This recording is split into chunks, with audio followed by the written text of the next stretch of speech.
What do we got in this week's Parsha? Something's missing. There we go. Toldot. Perfect. Here we go. What does this word "vayeter" mean? Figure it out yourself.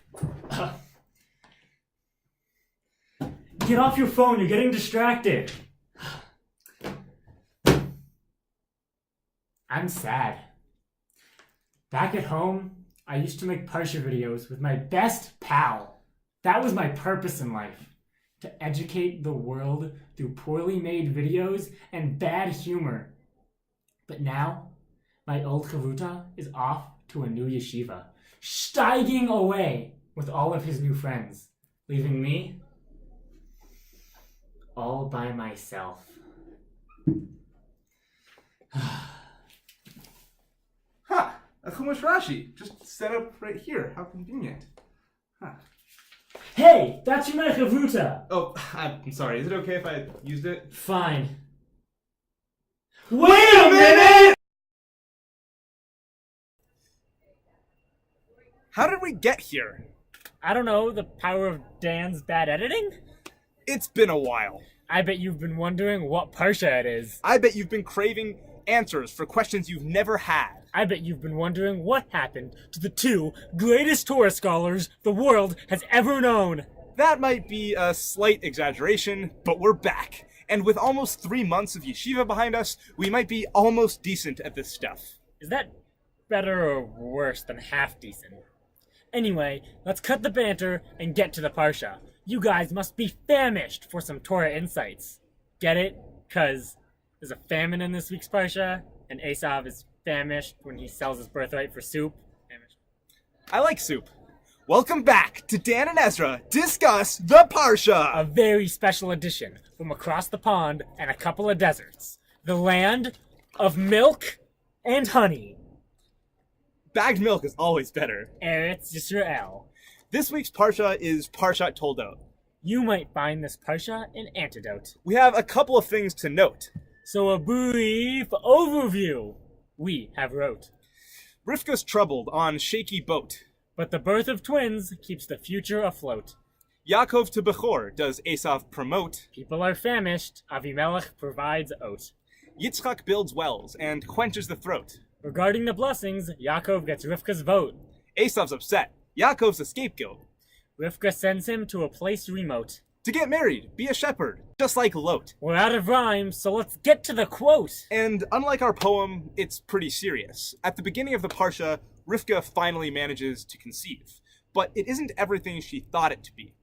Vayitritzu habanim bakirba, vatomer im ken lama zeh anochi. The children struggled inside her womb, and she said, Im kain lama zeh anochi. If so, why is it that I am? This statement is quite interesting and a bit confusing. Im kain lama zeh anochi. What exactly does this mean? There seems to be some sort of self-doubt going on, but the specifics are debated by the Rishonim. Rashi brings the Midrash Rabbah. Im kain, if the pain of pregnancy is so great, lama zeh anochi, why is it that I longed and prayed to become pregnant? Rav Avram ibn Ezra explained that Rivka asked other women if their pregnancies were as difficult as hers. They told her no. And then she said, Im kain, if this is so, lama zeh anochi, why am I so different? Ramban rejects both of these interpretations. In his eyes, Rivka is struggling not just with the state of her life, but her own very existence. Im kain, if this is how I am, lama zeh anochi, why am I in this world? If only I wasn't. If only I was dead. Or that I just didn't exist. The Ramban gave a pretty intense description of the feelings that Rivka's going through. She's not just doubting her decision or her difference, but the pain is so hard that she's wondering why she was created in the first place, wishing that she was dead. If this sounds familiar to you, it's because you've probably heard about it in Cause Fair. Or experienced it yourself. Ramban is clearly describing crippling depression. Chizkuni drives this point in even further. Im kain, if so that the pain of my pregnancy is so great, lama za'anochi, why is it that I'm alive? It would be easier for me to die immediately and not experience the pain any longer. All of these commentaries describe aspects of mental illness. Rashi describes regret.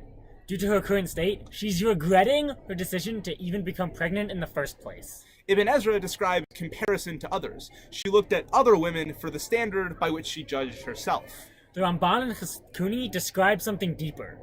Existential doubt, a product of pain and mental suffering. This idea really spoke to us on a personal level. Lots of us have experienced some degree of mental illness, and all of us have experienced existential doubt. And if you haven't, freshmen, you will in the next 3 years. Do the freshmen even know who we are? They do now. Anyway, Rivka shows us that mental suffering and existential doubt existed since biblical times. And she doesn't just show us it, she shows us how to beat it.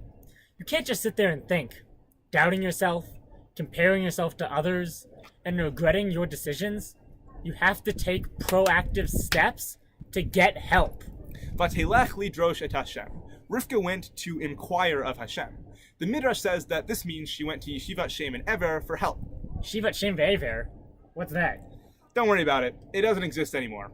Kind of like Yeshiva Atlanta. Anyway, despite the pain, Rivka took action to find help. And she discovered, like many of us, that the pain was only temporary, and that her life was filled with purpose. The Avot and the Imahot might be ancient figures, They're really old. but the Torah makes them relatable. Their lives weren't perfect, and we can learn a lot from their struggles. Thanks for watching. Shabbat Shalom! And make Aliyah. Can we cut this bit? I'm jiggling milk. This is so much fun. Do you hear it jiggle? Wait, can we cut this bit? We're not gonna keep this bit. I don't think we should. I think we really add to it. Ah!